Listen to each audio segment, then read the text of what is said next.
So when we talk about an ancestral mother wound, we are talking about things that your mother had many times your mother had problems with, and then it got passed down to you. And it's that relationship that you had with your mother, but also the actions and reactions and interactions of your mother, and how then that could be transferred even via DNA. So now we have lots of scientific studies that have identified genes that we actually pass trauma of our ancestors down through generations via our genes. But also we're connected, via, as I said, the invisible grid. We are connected energetically and spiritually to our ancestors, and that also has an effect. So the way that we experience our world is based on that frame of reference that you created as a young child. And so we are linked via DNA, and we are also linked via the invisible grid. And that lens from which you view and interpret the world is what you created as a child. But it's that we have to break through that lens. So we have to give you new rose-colored glasses to put on, because the rose-colored glasses you're wearing sort of prevents you from seeing why it is you're having issues. Why am I having problems at work? Why am I having relationship issues? And it's because you're wearing those glasses that you made when you were just a toddler. So we often talk about the mind, body, and spirit. And the mind, body, spirit is all connected. It's all interlinked with each other. And each affect the other, right? So your mind affects the physical and the spiritual. Your spiritual affects the physical and the mind. It's all interconnected. And so when you work on healing, you should always work on all the aspects of that, and not just, one part, because we are physical beings and spiritual beings and emotional beings. So when we talk about the ancestral mother wound, we think of our mothers. And as much as you may not approve of your mother, you're still, if you look at it the DNA way, you're still carrying 50% of your mother's DNA. And the other 50% is your dad's DNA.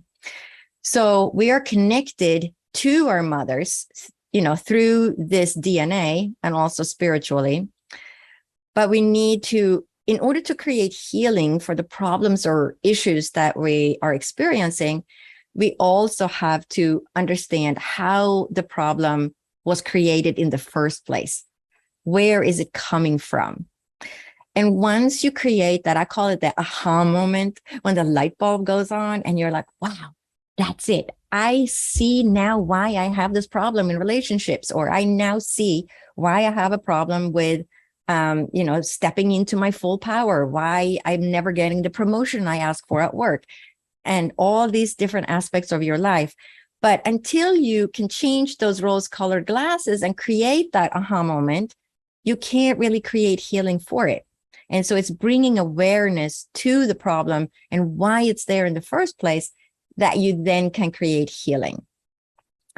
And sometimes problems may look as an ancestral mother wound. And so there are many different layers to this ancestral cake, the way I look at it, or pizza slices. So sometimes it can look like a mother wound, but it might be originating from some other ancestor within the family tree. You can have ancestral wounds from your uncle and aunt and grandparents, brothers and siblings, unborn siblings, siblings that passed away before you were born.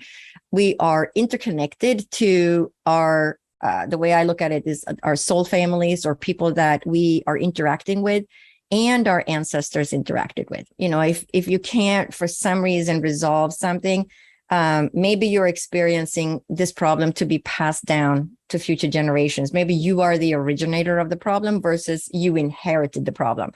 So, but everybody has inherited problems. It's just a matter of picking a problem that you inherited, right? So it's a sorting process. Just think of the toddler toys, the sorting boxes, the pegs, the square, the circle, the triangle. You're learning to sort out the different issues that you're dealing with. So first, we need to understand our own mother and her ancestors. And we have to understand those actions and reactions and interactions of your mother and your ancestors when you're looking at ancestral wounds. And typically, when there is things that are inherited or things that often when I work with people, I say, well, if your mother couldn't resolve that issue, guess what? You're carrying that bucket now, and you have that ticket that your mother took that ticket. She couldn't resolve the problem. So she put it in your bucket because now you're born. So now you have that ticket to try and resolve that issue. Because many times your mom had the same issues that you're dealing with. So any action or reaction or interaction of your ancestors are then passed down. And when you look at families and the issues within families, every family has issues, or that's just life itself. And it's those issues that were swept under the carpet, or the issues that are not talked about. Many times people aren't aware why they're having an issue until they start digging, and then they find out, oh, yeah, now I know where it's coming from, because my mom had this issue and she never told anyone, but my aunt told me the truth about this whole situation, and it was swept under the carpet. And anything that has been unresolved is then creating like a disequilibrium in the universe itself, because in the end, everything is just energy, and every action and reaction of our ancestors that are in some form of wrong or unresolved is going to create that disequilibrium until it gets passed down. And then, so for you today, you are all helping to create homeostasis and equilibrium, not only for yourself and your families, but for the universe as a whole. Because when you heal and find healing for your own issues, you are rectifying that disequilibrium within the universe and then creating a balance again, a balanced universe and a balanced world.